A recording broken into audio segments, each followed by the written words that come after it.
Hello everyone, কেমন আছো তোমরা সবাই? আশা করি খুব ভালো আছো। আমিও খুব ভালো আছি। আমার নতুন একটা ব্লগে তোমাদের স্বাগত। আজকের ব্লগটা এখান থেকেই শুরু করছি। তো সকালে নিচের যে বাসি কাজকর্ম ছিল, মানে ঘর ঝাড় দেওয়া, যত বাসি কাজকর্ম ছিল, ঘর গুছিয়ে এই যে কিছু জামা কাপড় ছিল, তো সেই জামা কাপড়গুলো কেচে একবারে ফ্রেশ হয়ে আমি ছাদে চলে এসেছি জামা কাপড়গুলো মেলে দিতে। এই যে জামা কাপড়গুলো আমার মেলে দেওয়া কমপ্লিট হয়ে গেল। তারপরে জামা কাপড়গুলো একটু ক্লিপগুলো দিয়ে দিচ্ছিলাম, কারণ হাওয়াতে সব না হলে উড়ে চলে যাবে, ওই জন্য। তো আজকে রান্না মাই করছিল। এই যে মা রান্নাটা বসিয়েছে, এদিকে মা রান্না করছে, আর ওইদিকে ছিল ডাল সিদ্ধ হচ্ছিল আর কি, আর এইদিকে মা কাঁঠালের ঝাল করছিল।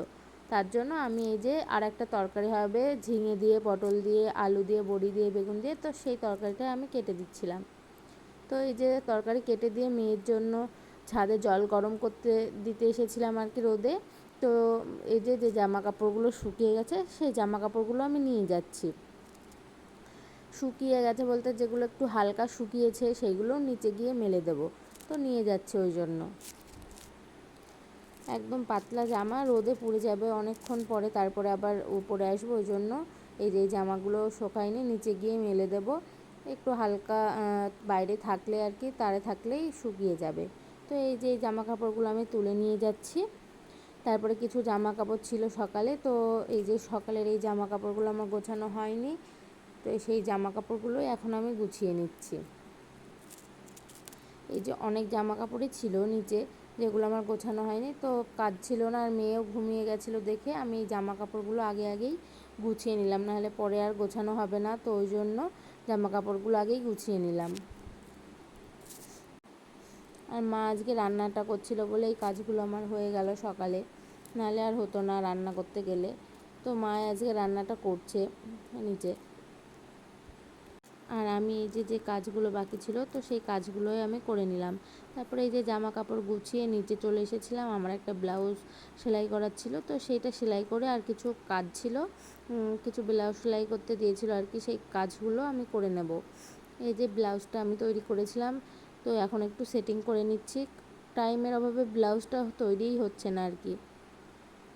তো এই যে আমি সেলাই করতে বসেছিলাম একটু, তো সেলাই করাও হয়ে গেছে। আর এই যে কিছু বাসন ছিল, সেই বাসনগুলো আমি মেজে নিচ্ছি। বেশি বাসন আজকে ছিল না, অল্পই ছিল, তো বাসনগুলো মেজে নিয়েছি। আর এই যে বিকেলবেলায় একদম বেরিয়েছিলাম আমি, মা আর মেয়ে। একটু দরকার ছিল বাজারে, এই যে স্টুডিওতে আর জেরক্সের দোকানে, তো ওই কাজগুলো মিটিয়ে বাড়ি আসছিলাম টোটোয় করে। তো এই যে এখানে রবীন্দ্র জয়ন্তীর একটা ছোট্ট অনুষ্ঠান হবে, তো সেই জায়গাটা আর কি সাজিয়েছে আর কি, ওখানে একটু অনুষ্ঠান হবে বলে, তো এই যে ওই জায়গাটায় হবে, তো সেটা ভিডিও করে নিয়ে আসলাম একটু। আর এই যে টোটোয় করে আসছিলাম, একটা বাসও এখানে দাঁড়িয়েছিল, তো টোটোয় করে বাড়ি চলে এলাম। আর এইদিকে যে বাড়ি এসে ময়দাটা আমি মাখছি রুটি করার জন্য, কারণ না হলে লেট হয়ে যাবে আর কি, বাড়ি এসে একটু সময় পাইনি। তো বেশি রুটিও হবে না, ভাত ছিল কিছু সকালের, তো সেই ভাত খেয়ে নেবো আমি, আর বাবা আর মার জন্য রুটিটা করছিলাম। আর বাবা এইদিকে আবার মেয়েকে নিয়ে ঘুরছিল স্টলারে। তো ময়দাটা মাখা হয়ে গেছে, আর এই যে রুটি করতে আমি চলে এসেছি। এই যে রুটিগুলো ভেজে নিচ্ছিলাম।